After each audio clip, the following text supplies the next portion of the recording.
Bueno amigos, ha comenzado Soltame al aire lunes, un programa netamente cultural que los libretos los escribe ella. Yo, sí, yo misma, Mercedes Rodríguez, encantada de estar aquí un lunes más con todos vosotros, acompañándoos. Y como no, al jefe también, que lo tenemos por aquí. Que la música la pone Roberto, que no habla. Y yo, que solamente pongo la voz. Tenemos los nombrecitos, las efemérides y conociendo a los autores y las cosas que tenemos como toda la semana. El experimento de la semana pasada lo vamos a dejar para más adelante para continuar. Y ahora sí, continúa la música y comienza Soltame al aire Soltame el al aire lunes. lunes.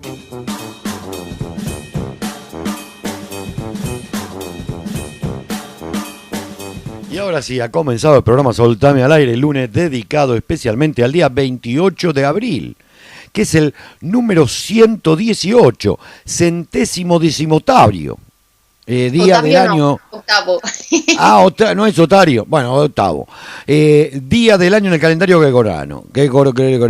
Y 119 en los años bisiestos. ¿Cuántos días quedan para que termine el año, Mercedes? 247 para finalizar el año. Fíjate los que quedan todavía. Joder, porque lo que tenemos que esperar para comernos las uvas. El santoral de este día 28 de abril, que es mañana.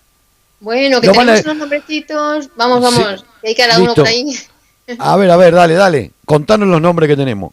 Bueno, tenemos a Pedro Chanel, que no sabemos si es el hijo de Chanel. Tenemos a Agapito, muy curioso. Prudencio, que es muy prudente. Pánfilo, que me encanta el nombre. Tenemos a Marco, Petricio, Teodora, Dídimo, que no lo había escuchado yo todavía. Acacio, Menandro, Polieno. Es que no sé si es Polieno o Poli... Bueno, dejémoslo ahí. Afrodisio, Caralipo. Eso también me gusta. Agapio, Eusebio, Vidal, Valerio, Ursino. Madre mía. Y el Día Mundial Sí, lo sí. tenemos de la... Ya, bueno, pero ahora vamos a leerlo de vuelta, los nombrecitos, todos rapidito, para que los recordemos. Pedro Sí, Chanel, sí. Agapito, Prudencio, Pánfilo, Marco, Petricio, Teodora, Didimo, Acacio, Meneando. Mira lo No, que Menandro. meneando. Mira que se menea. Bueno, mira, ya no sé si es meandro o meneandro o menandro. Ahí, justo Polieno. dijiste bien la última. Polieno es que tiene muchos enos. ¿Eh? Sí, será. Afrodisio es una persona afrodisíaca. Caralipo, que tiene cara de hipo. Agapío, todos pío. Eusebio, Vidal, Valerio y Ursino. Unos nombres espectaculares de hoy. Ahora tenemos dos celebraciones para el 28 de abril. Bueno, pues tenemos el Día Mundial de la Seguridad y Salud en el Trabajo, que es muy importante, claro que sí, para los trabajadores.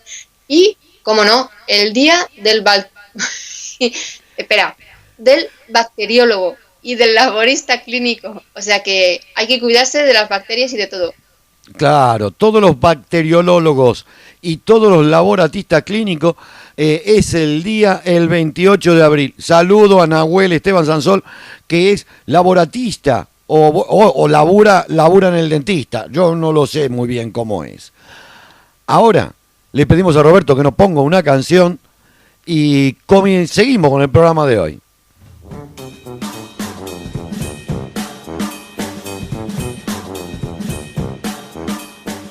Muy buena la canción que nos puso Roberto. Increíble el Robertito con la música. Y comenzamos con las efemérides del día 28 de abril. En el año 711, en la madrugada, el conde Julián, junto a un ejército de 12.000 bereberes, que estaban todos brevevidos, al mando de Tarik, lugarteniente del gobernador árabe Musa, cruza el estrecho de Gibraltar, adentrándose en España, dispuesto a ayudar a los viticianos,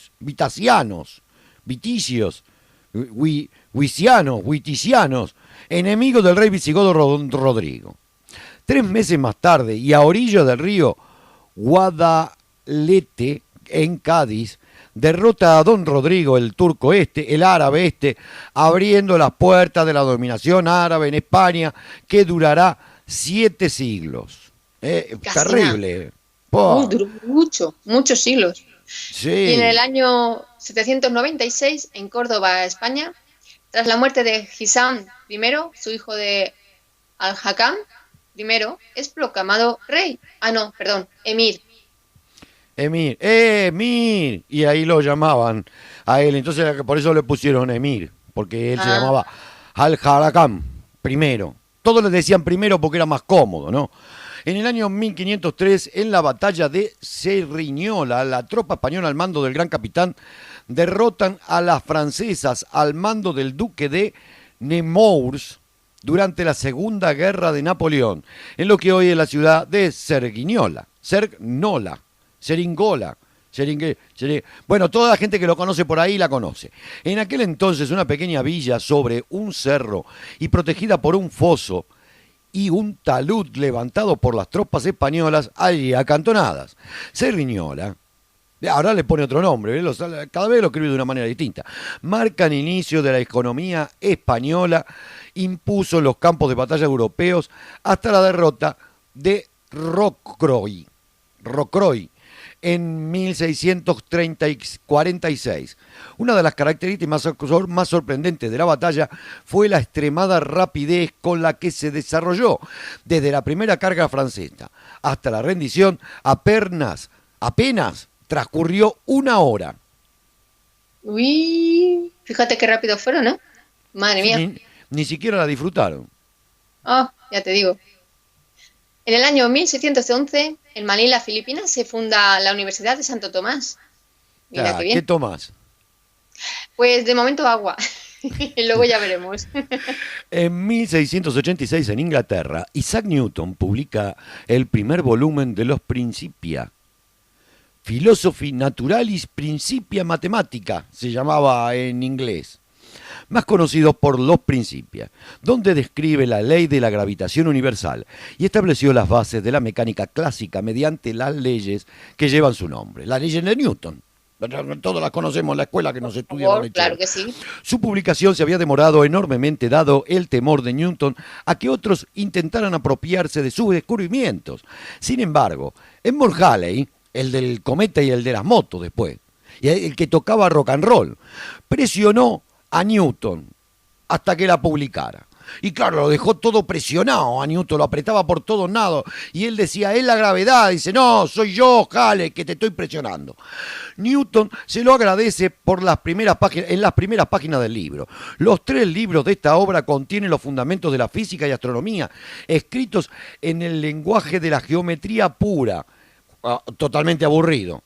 El libro primero contiene el método de las primeras y últimas razones y bajo la forma de notas y escolios se encuentra como anexo el libro tercero, la teoría de las fluxiones. Aunque esta obra monumental le aporte un gran renombre, resulta un trabajo difícil de leer en la actualidad dado el lenguaje y el tono utilizado. Es por ello que, por ejemplo, en el artículo diferencial, en la notación de Leibniz, la que se utiliza en la actualidad, más intuitiva y que facilita los cálculos, y no la de Newton, que era un complicado ahí, se pasaba todo el día abajo del árbol esperando que se le caiga la manzana en la cabeza. Ahora viene un temita y ya regresamos con el siguiente bloque de las efemérides del 28 de abril.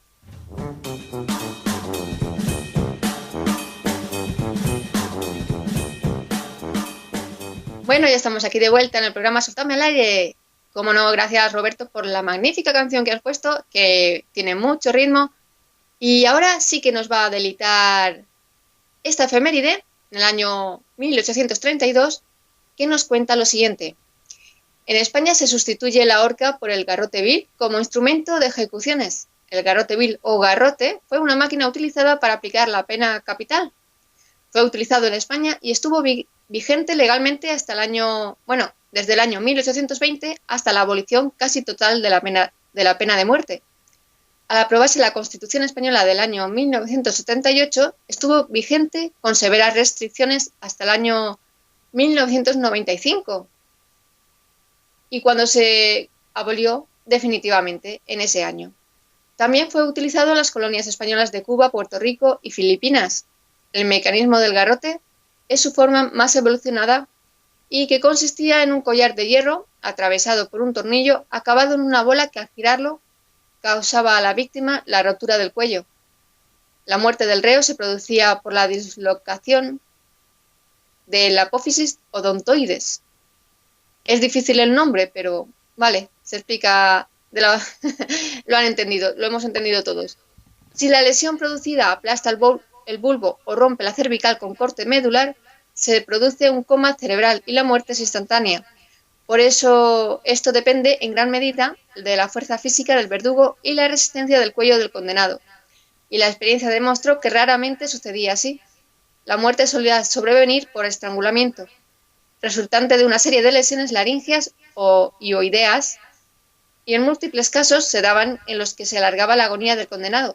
Bueno, aquí continúa yo. A título de ejemplo, el informe médico de la ejecución del famoso Jarobo en 1958 observa que la muerte no se había producido de forma instantánea, sino con excesiva lentitud. El fallecimiento se produjo a los 25 minutos después de una verdadera tortura. Jarobo tenía un cuello poderoso, ellos que tienen 5, le dicen, 5 gotes, que tipo Alonso, ¿viste? Que tienen el cogote así que le va, que no tienen, no, es recto. Del cerebro a los hombros pasa derecho. Poderoso. Y su verdugo, Antonio López Sierra, era bastante debilucho físicamente. Entonces el otro le daba el tornillo, pero no lo mataba bien.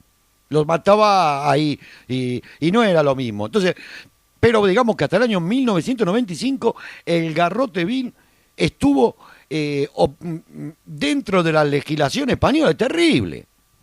Sí, porque total hace 10 años casi, ¿no? No, 10 años no, 95 son 20 años, pero bueno. Bueno, sí, bien. Otra efeméride más, tenemos 2 efemérides largas para este bloque, pero interesante lo del garrote vil porque no lo sabíamos. El garrote vil lo inventaron los romanos. O sea que miren lo que Dios decía el garrote vil. En 1962, en la batalla de las Cumbres en México, durante la segunda intervención francesa en México, en las cumbres de Acutzingo, esos nombres que tienen los mexicanos, sinceramente, lo pueden pronunciar ellos solos. Entre el ejército mexicano y la expedición francesa.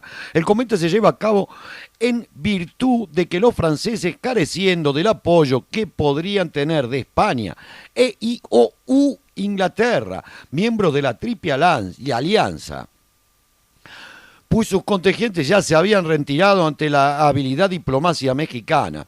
O sea, los otros dos dijeron, nosotros nos vamos, lo dejamos a solo a los franceses que peleen solo contra los mexicanos. Decidieron emprender la ocupación de México y no limitarse a la costa del Golfo de México. En este combate los franceses perdieron 500 hombres, mientras los mexicanos alrededor de 50.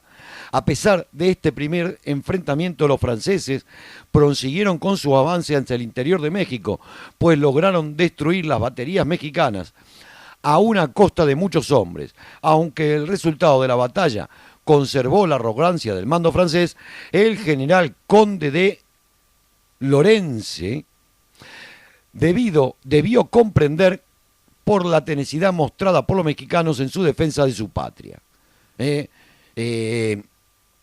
Francia esto termina con la batalla de Puebla, siendo derrotado el 5 de mayo de 1862. O sea que duró todo esto un mes y pico, mes y medio, una cosa así. Este bloque, 2 efemérides nada más, Mercedes, hemos tenido. ¿Qué te parece? Es que están explayadas y claro, pues normal. Hay que refrigerarse. Claro, y ahora le decimos música, Roberto, y volvemos después de la cancioncita.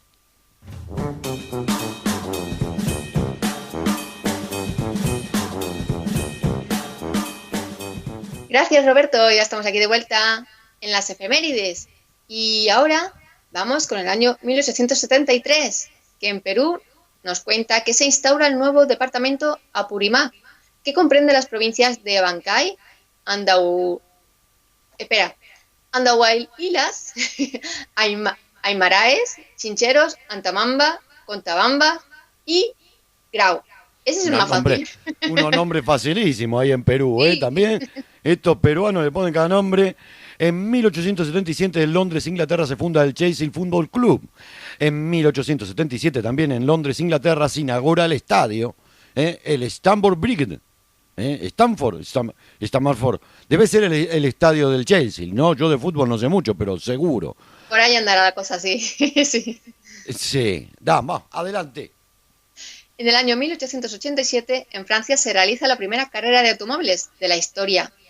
O sea que empezó en ese año, fíjate. La idea de la competencia dio lugar en el mismo año a la primera carrera de autos desde París a Versalles. En junio del año 1980, en junio del año 1895, que me desfasaba 100 años yo, así por la cara, se celebró la carrera de coches desde París a Burdeos y vuelta, una distancia de 1.178 kilómetros, y a menudo se la consideraba como la primera carrera de coches propiamente dicha, aunque se ha reclamado que tuvo lugar una carrera en Estados Unidos en el año 1898 desde Greenville a Madison, Wisconsin, que fue ganada por un Osco. Por un señor con un nombre raro, ¿no? No, un auto. Oscoskos. A vapor, sí, el coche a vapor. Entonces, el apellido es conocido, a vapor lo conozco. Bueno, espérate que aún sigue, ¿no? En el año 1887 se corre en Francia la primera carrera automovilística presentándose un solo corredor. Oh, seguro que ganó él y perdió él. Ese corredor se llamaba G. Boulton, con un coche de John Boulton, claro que sí, a vapor, por supuesto, uniendo París y Versalles a un promedio de 22 kilómetros por hora. Y no fue una competencia ni fue un éxito, pero se había dado el primer paso. La primer carrera corrió un hombre solo porque no se notó nadie más. Mirá vos. Y el promedio de velocidad, 22 kilómetros por hora. La gente no se ponía en la tribuna para verlo pasar, iba caminando al lado. Sí, como acompañante. Más o menos. Podían animarlo. Claro. Iban al lado, iban caminando al lado de él y decían, dale, dale, que le ganás. En el año 1789 se produce el motín del Hamburg Bounty, buque de la Armada Británica, cuando Fletcher Christian y 11 hombres más se rebelan contra el capitán Blick. ¿Se acuerdan de la película, no? El capitán Blick y el resto de los 31 trimarineros. El motivo del amotinamiento era querer quedarse en Haití. ¿Quién no se va a querer quedar en Haití? Donde habían pasado 5 meses esperando recoger la mercancía con la que tenían que llenar sus bodegas, y en donde las mujeres y el estilo de vida placentero les atraía un montón, lo que les hizo olvidarse de su condición de marineros. La época que sea, los hombres tiran a lo mismo de siempre. Claro, es que las haitianas estaban ahí en topless, en la playa, los chiringuitos que les servían los mojitos y todo ese tipo.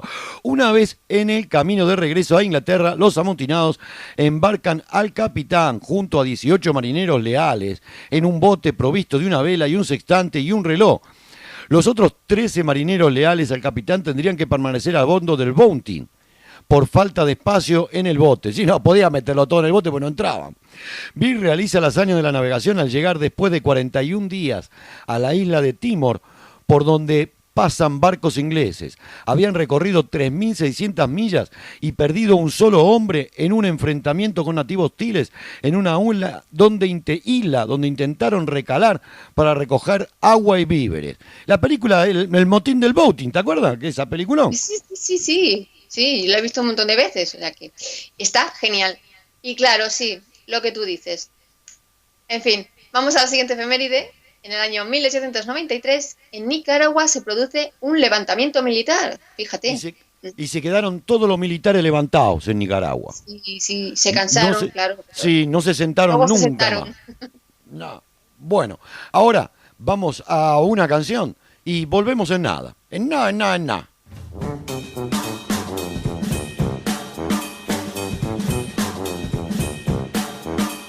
Aquí estamos, que Roberto nos hace bailar, nos hace saltar, nos hace de todo, nos hace Roberto, y nosotros nos dejamos así con cariño. En el año 1902, en Manchester, Inglaterra, se funda el Manchester United Football Club. Miren, unos cuantos años después del Chester, pero también ahí. En el año 1906 en Milán se inaugura la exposición internacional. El tema escogido para la exposición fue el transporte y quedaron todos transportados en Milán. Una exposición impresionante. Yo Es estoy que si haciendo no hay tiempo porque transporte, ahí está, tenía que entrar Mercedes, pero no me entraba. no, no me deja, no me deja. No, que digo que si no hay transporte no se pueden transportar. No hay fútbol, no hay jugadores. Claro, claro. Bueno, vamos con la siguiente efeméride. En el año 1912, en Italia, ocupa la isla de Rodas. Un cuerpo expedicionario italiano de 6.000 hombres desembarcó en la isla y la ocupó sin resistencia. El Tratado de Paz de Ouchy, en octubre de 1912, estableció la restitución de la isla y otras islas a Turquía. Pero Italia alegó indemnizaciones por la guerra de los Balcanes y demoró la entrega y ya estalló la Primera Guerra Mundial, al final de la cual el Tratado de Lausana reconoció la posesión italiana el 24 de julio del año 1923. La isla fue ocupada por los ingleses en el año 1944 y entregada a Grecia el 7 de marzo de 1948. Mira, transcurrieron unos años, pero se la devolvieron. Sí, pero bueno, digamos que acá está la isla del famoso película del Coloso de Rodas, ese que estaba parado a la entrada del puerto, ¿no?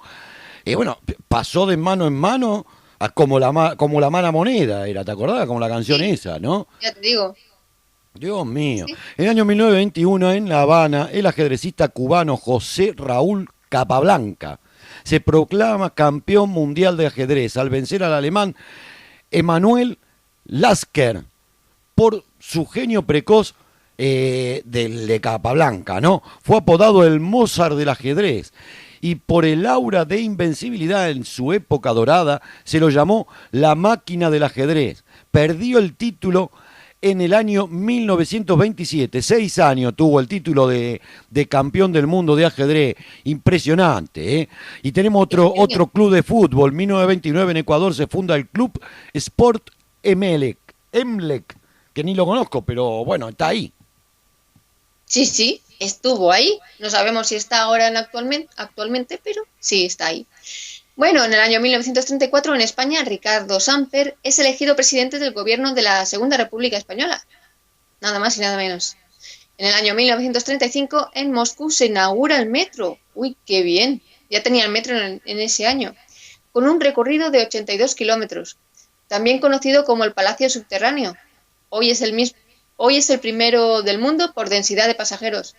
Tiene 196 estaciones y una longitud de tendido subterráneo de 327,5 kilómetros. Es el tercero en el mundo después de Londres y Nueva York, con 12 líneas. Casi nada. Es terrible, ¿eh? Empezó con 8... Pero ojo, que tampoco empezó con poquito, porque lo inauguran y tenía 82 kilómetros. ¿Pedazo metro? Sí. Para el año 1935. Y en ese año, que a ver cómo hicieron el agujero. A pala. Estaban todos los moscovitas ahí a pala haciendo el túnel. No, sí, porque la maquinaria que hay hoy en día no la tenían antes. Bueno, ahora tenemos en 1945 vienen un par de efemérides así como importantes. Uno lo vamos a poner en este bloque y otro lo vamos a poner en el bloque siguiente, ¿no? En 1945 en Dongo, localidad del norte de Italia, son ejecutados Benito Mussolini y su amante Clara Petazzi. Un convoy fue detectado cerca de la localidad de Dongo a las 6:30 de la mañana del día 27 de abril. Un grupo de partisanos comunistas de la Brigada Garibaldi, dirigidos por Urbano Lázaro, después de un primer intercambio de disparos entre ellos y ante la llegada de refuerzos guerrilleros, Weimler accedió a negociar con los partisanos. Los partisanos, que ya habían identificado al funcionario de la RSI, Francesco Bauchi, permitieron la retirada de los alemanes a cambio de la entrega de todos los italianos. Cerca de las 7 de la tarde, cuando los partisanos revisaban la documentación de los miembros de la columna, uno de ellos, Giuseppe Neri, reconoció a Mussolini y se lo comunicó a Lázaro. La misma noche del 27 al 28 de abril, la noticia de la detención de Mussolini llegó a Milán y la hizo pública por la radio Pedro Pertini, futuro presidente de la República y entonces dirigente del Comité de Liberación Nacional. a la vez que anunciaba la decisión del comité de que Mussolini debía ser fusilado, como un perro rabioso. La mañana del 28 se reunió a Mussolini y a Clara Petazzi en una casa campesina de Dongo, y hasta allí llegó desde Milán un grupo de partisanos comunistas dirigidos por Walter Audicio, con orden de ejecutarlos. Aunque Mussolini creyó en el primer momento que Audicio venía a liberarlos, este lo llevó en un Fiat 1100 hasta la aldea de con los nombres, ¿no? Giulino di Mesagra, donde No, junto a la Giulino, vía... Mesegra. ¿Cómo? Mesegra. Ah, Mesegra. Y ante las puertas de la villa Belmonte fueron fusilados a las 16:10. Ahí, después de tantos años Mussolini de hacer tanto desastre, lo agarraron y lo fusilaron. Música, Sí, Roberto. esa es la historia. Esa es la historia. Muchos decimos, sí, lo agarraron y lo fusilaron. No, esta fue la historia de cómo fusilaron a Mussolini. Ahora sí, una canción y regresamos en nada.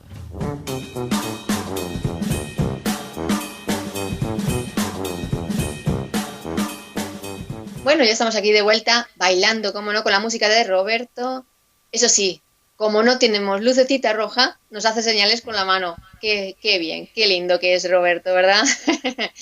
Bueno, pues vamos con la siguiente efeméride, que es extensa y nos dice que en el año 1945, en Berlín, Adolf Hitler se casa con Eva Braun a principios de abril del año, pues eso, 1945. Nos cuenta que Eva Braun viajó de Múnich a Berlín para estar con Hitler y una vez allí no quiso irse a pesar de la cercanía de las tropas del Ejército Rojo, que comenzaron el asedio de la capital alemana a mediados de ese mes. Después de la medianoche del 28 al 29 de abril, Hitler y Braun contrajeron matrimonio en una modesta ceremonia civil dentro del búnker y ahí se casaron. Y después Hitler organizó un desayuno modesto con su nueva esposa. Con el matrimonio de Eva Braun pasó a llamarse Eva Hitler. Cuando firmó el acta matrimonial, escribió la letra B de su apellido familiar, pero enseguida la tachó y la reemplazó por el apellido Hitler. Después de las 13 horas del 30 de abril, Braun y Hitler se despidieron del personal y de los miembros de su círculo más cercano.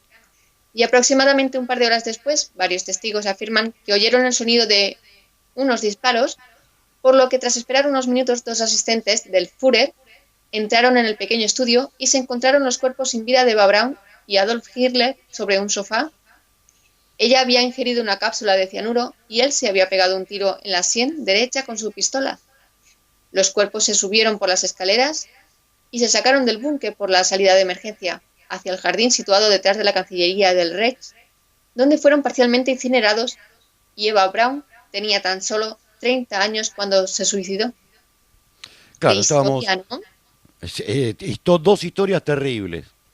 Porque estamos justo en el momento del fin de la Segunda Guerra Mundial y son dos historias que yo no me imaginé que tenían esa proximidad de fechas, ¿no? Uh-huh. Las dos en el mismo día, el fusilamiento de Mussolini y el casamiento y lo que sería, bueno, 2 días después se suicida Hitler. Sí, pero esa historia, hay muchos que no se convencen con esa historia, otros que con un bombardeo, no sé. Hay mucho, no sé si será cierta esta, será cierta la otra, no sé. Pero digamos que por ahora estas son las historias oficiales, las que hemos leído. Sí, digamos que sí. Las que reconocidas como historias oficiales. Y también para el mismo día, 2 años después, en el año 1947, pasa otro hecho histórico interesante y que quizás mucha gente ni siquiera conoce. Zarpa del puerto de Callao, Perú, la expedición marítima de la barcaza Kon-Tiki, liderada por el noruego Tom Heyerdahl, para corroborar que los indios americanos podrían haber colonizado las islas del Pacífico. La expedición etnológica está formada por varios noruegos y un sueco que navegarán por el Océano Pacífico en una balsa construida con troncos de maderas y cuerdas y materias primitivas naturales de Sudamérica, sin usar ningún tipo de material moderno. El viaje concluirá el 7 de agosto al encalar la balsa en uno de los arrecifes de coral de la isla Raroia, perteneciente al atolón de Taumou, en la Polinesia, después de haber navegado casi 7.000 kilómetros en 101 días, demostrando la posibilidad de colonización. Una de las cosas insólitas era que este noruego no sabía nadar. Uf, qué tremendo. Este noruego no sabía nadar. Interesante, hay película por ahí también, muy interesante lo del Kon-Tiki, y además una expedición hecha a pulmón.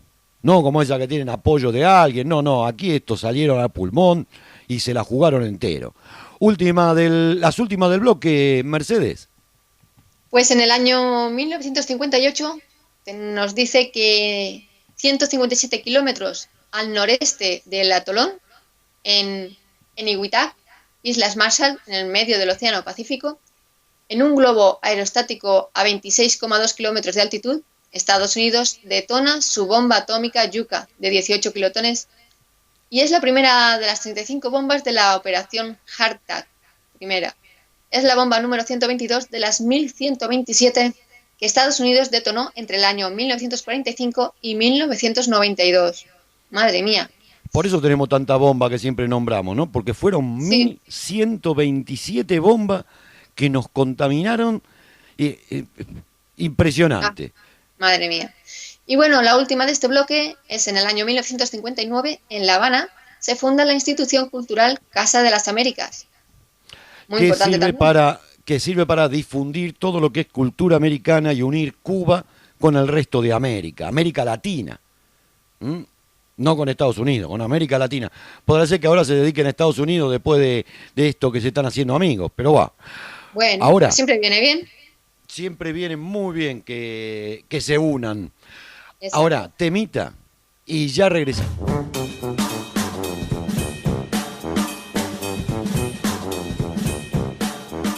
Bueno, aquí hemos regresado y en este bloque también tenemos 3 efemérides. Es que estamos teniendo este programa unas efemérides interesantísimas. En el año 1965 en la República Dominicana comienza la invasión estadounidense. Aparentemente dijeron, comunista, comunista. Y esta fue el comienzo de la segunda ocupación estadounidense en la República Dominicana, que duró del año 1965 a 1966, además llamada como Operación Power Plug. Power Plug. Comenzó con la entrada del Cuerpo de Marines de los Estados Unidos en Santo Domingo y más tarde se le unió la mayoría del la 82 División Aerotransportada del Ejército de Estados Unidos. La intervención terminó en septiembre del 66, cuando la primera brigada de la 82 División Aerotransportada, último remanente de la unidad de Estados Unidos, fue retirada del país. Muy bien, jefe. Ahora prosigo yo. En el año 1967, 2 años después, en Montreal se inaugura la exposición universal, la Expo 67. Originalmente iba a tener lugar en Moscú para conmemorar los 50 años de la Unión Soviética, pero en 1962 cambiaron de ideas y surgió de inmediato la candidatura de la ciudad de Montreal, que fue aceptada, y más de 50 millones de personas la visitaron, estableciendo así el récord de asistencia a una exposición mundial que aún no ha sido batido el récord. Madre mía, pues nada, a proponérselo otra vez. Y en el año 1975, en el área de la isla de Notre Dame, fue construida y acondicionada para acoger los Juegos Olímpicos de Montreal en el año 1976. Sí, o sea que por lo menos lo que hicieron para la exposición mundial les sirvió para algo, ¿no? Exacto, todos aprovecharlo. Claro, en otros países no ha servido para nada. Ahora nos vamos a otra efeméride. En el año 1967 en Estados Unidos, Cassius Clay, convertido al islamismo, se niega a ser reclutado para la guerra de Vietnam. Por ello le retiran el título de boxeo.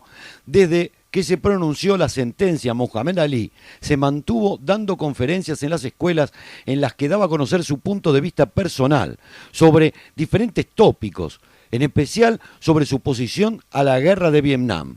el orgullo de su raza y la política conservadora de la nación del Islam.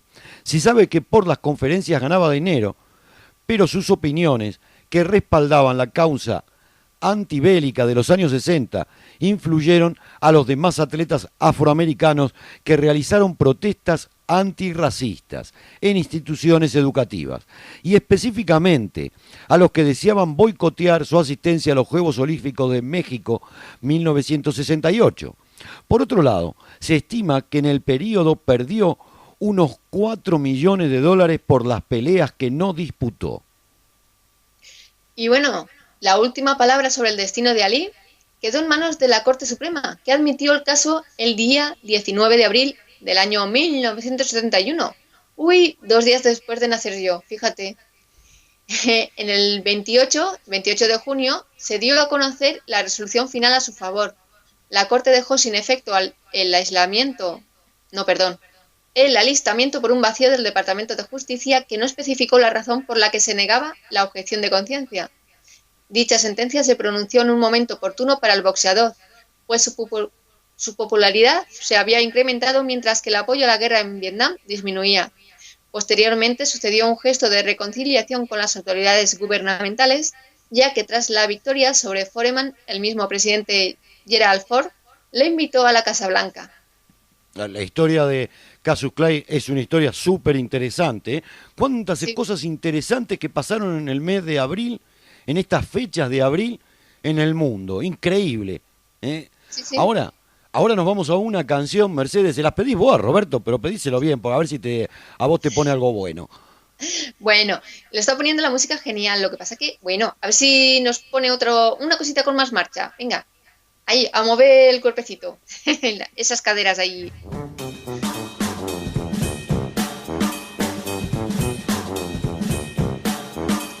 Aquí estamos, otra efeméride importantísima para la fecha de hoy. En el año 1969 en Francia, Charles de Gaulle dimite como presidente.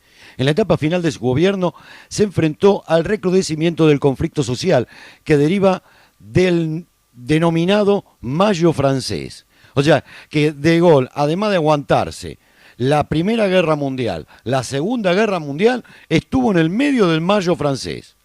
Que fue una revuelta estudiantil y obrera que fuerza la vida del gabinete del primer ministro gaullista Georges Pompidou. Bueno, después de estos acontecimientos, De Gaulle convoca un referendo sobre las regiones de Francia para lograr una mayor legitimidad, pero pierde. Derrotado, dimitirá y se retira de la política. Murió de un neurisma el 9 de noviembre de 1970, al año siguiente, dejando sus memorias inconclusas. De Gaulle dejó un importante e indeleble en la política francesa del pasado y del presente siglo, pues buena parte de sus ideas están todavía presentes en la Francia actual, bajo la corriente del denominado gaullismo. En su honor se cambió el nombre de la parisina plaza de L'Étoile, lugar en la qué sé yo, bueno, eso, donde estaba el Arco de Triunfo de París, y ahora el nombre de la Plaza Charles de Gaulle. Pues gran personaje, ¿eh? Sí, madre mía.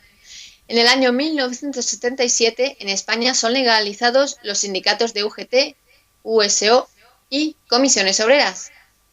El 20 de noviembre del año 1975 fallecía Francisco Franco, que había mantenido a España inmersa en una dictadura que se prolongó durante casi 40 años. Si bien las organizaciones obreras habían seguido luchando en la clandestinidad durante la dictadura, una vez muerto el dictador, se preparaban para salir a la palestra de forma súbita en la escena política y sindical de España. Fue un momento crucial para España en ese cambio a la democracia de la dictadura, sí, y en esa transición que hubo de partidos políticos. La verdad es que dentro de lo que cabe se hizo bastante bien y pacíficamente, que es como se debe hacer todo. Sí, lo bueno fue que se hizo pacíficamente. En el año 1981 en Galicia se aprueba y promulga el Estatuto de Autonomía y en 1989 en la localidad peruana de Molinos, Junín, el ejército logra una decisiva victoria contra el movimiento terrorista MRTA. En el año 1992, en Afganistán, termina la guerra civil con la entrega de poderes del gobierno comunista a Sighatullah Mujahedin. Sí, al señor que era un afganistanista. Sí. En el año 1993, en Libreville, el avión que transportaba a la selección zambiana de fútbol desde Mauricio hacia Senegal se precipitó al mar poco después de despegar del aeropuerto de Libreville tras hacer en él una escala. El siniestro no hubo sobrevivientes, perecieron 30 personas y entre ellas los 12 miembros del equipo de fútbol. Qué lástima. En el año 1994 en España el poeta Carlos Buissonnió es galardonado con el premio Príncipe de Asturias de las Letras. Sí, y en el año 1996 el arquitecto español Rafael Moneo es galardonado con el premio Pulitzer de arquitectura. Es el primer español que recibe este galardón. Qué bien, fíjate. Sí, hemos tenido estas bloquecitos de efemérides, otra canción y volvemos en nada. Nada, sí, ya estamos de vuelta.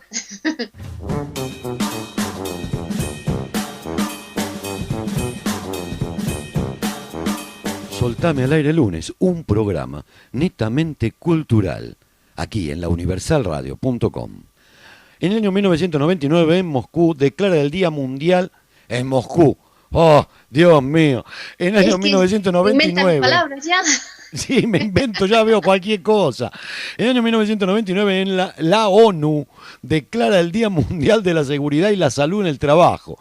Este día es especial para recordar la importancia de un ambiente de trabajo seguro y digno y decente que le permita al individuo expresar su potencial productivo sin temores y con la seguridad de volver a su casa en perfectas condiciones. Para ello queremos hacer varias reflexiones que nos ayuden a que esta fecha se convierta finalmente en un estilo de vida y de trabajo, en una cultura que llevamos a todos lados y que trascienda al sitio de trabajo. Algunos políticos tendrían que acordarse de esto, ¿no? Porque con un sueldo de 600 euros no se puede tener un trabajo digno. No, y lo más curioso que salió una noticia hace unos días que una empresa, no recuerdo cuál, quería pagar el salario mínimo a los trabajadores de 648 euros, creo recordar, y el resto se lo querían pagar en especies, o sea, en latas, mejillones, lo que tengan en la empresa, ¿no? Entonces, muchos de ellos decían, es que vamos a la precariedad y es más, incluso, ¿cómo van a pagar la hipoteca con latas de mejillones? Eso se preguntaban. La verdad es que es lamentable todo esto que suceda en el siglo en el que estamos. Pero, en fin, son cosas que pasan cada día. Sí, eso para que reflexione cada uno y recuerde lo que tiene. Y que después cuando vaya a votar en Argentina, en Uruguay, en Colombia, en México, en cualquiera de los países que están escuchando, recuerden lo que pasó en la historia y qué cosas hay que modificar. En el año 2003 en Estados Unidos la empresa Apple abre la tienda de música iTunes Store. En la primera semana venden 1 millón de canciones. iTunes Music Store fue la primera tienda de música en línea en ganar una amplia atención en la prensa. Se lanzó inicialmente con 200.000 archivos disponibles para descarga. ¡Qué bien! Tuvo mucho éxito. Y en el año 2003, en Estados Unidos, lanza el Observatorio Espacial Galaxy Evolution Explorer. El objetivo de Galax es estudiar en la evolución y cambios que se producen en las galaxias, así como los procesos de formación estelar en las primeras etapas del universo, hasta hace unos 10.000 millones de años. Madre mía. Mira para atrás en el tiempo, digamos, cuando mira a la distancia, ¿no? En el año 2004 se retira el futbolista italiano Roberto Baggio. En el año 2004 también en Bogotá, Colombia, la tragedia de la avenida Suba. Esta ocurrió cuando una máquina recicladora de asfalto que hacía parte de la construcción de la troncal Suba del sistema de transporte masivo Transmilenio cayó encima de un autobús escolar del colegio Agustiano Norte. El accidente causó la muerte de 21 niños y 2 adultos, además de 24 heridos. Está considerada una de las peores tragedias de la historia reciente de la ciudad. Terrible que se te caiga encima de un microescolar una máquina asfaltadora. Es terrorífico. Bueno, seguimos con la siguiente efeméride. En el año 2004, en Serravalle, San Marino, la selección de fútbol de San Marino gana su primer partido amistoso por 1-0 contra Liechtenstein. Yo lo que no sé si después ganó algún otro más, ¿no? No lo sé, de momento no lo dice. Por lo menos en esa fecha ganó ese primer partido. En el año 2000... Sí, bueno, vos. Jefe, nada, expláyate. Bueno, en el año 2006 Estados Unidos lanza el satélite de observación terrestre CLOSAT. El satélite fue elegido en el año 1999, o sea, 7 años antes, para proporcionar un mejor rendimiento en la distribución, abundancia, estructura y propiedades radiactivas de las nubes. Fue el primer satélite con un radar de onda milimétrica, 1000 veces más sensible que cualquier otro radar meteorológico existente. SOUCLAT y Calypso se unieron a otros 3 satélites de observación terrestre avanzados ya en órbita Aquad y Pasol y Aura. Son 5 satélites, todos con nombre raro. Todos ellos 5 formaron el llamado A-Train. Como los otros 4 satélites siguen en órbita concisa, heliosincrónica, ahí está. Y ahí está lo coso. La misión principal duraría 22 meses, aunque se calculaba que podrían seguir funcionando unos 3 años más.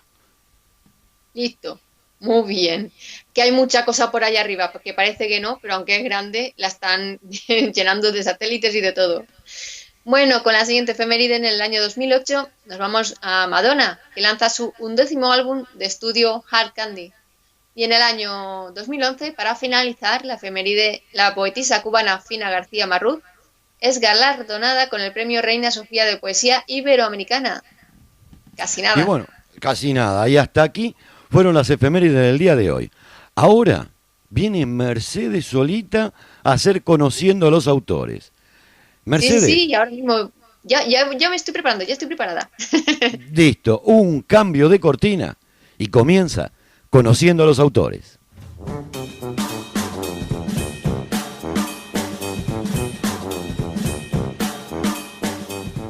Y aquí estamos ya después de todo este programa con efemérides, con cosas, con esto, con lo otro, con el famoso conociendo a los autores, que ya está siendo más conocido.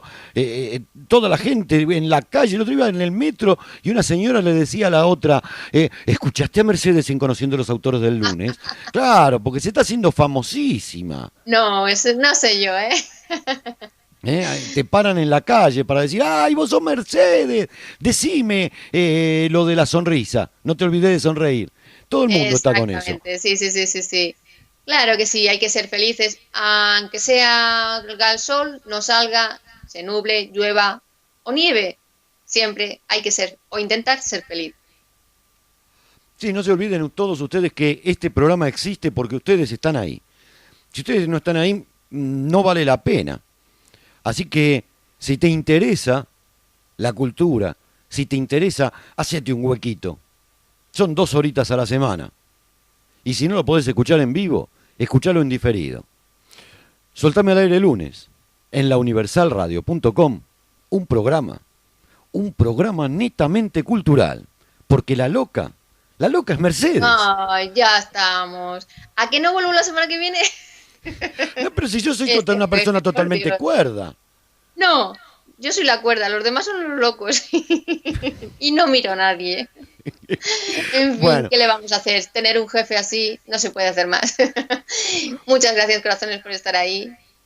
Que lo pasen muy bien esta semana. Y bueno, pues así les esperamos con una sonrisa la semana que viene. El lunes que viene a la misma hora. Gracias por estar ahí. Un beso. Chao. Hasta la semana que viene.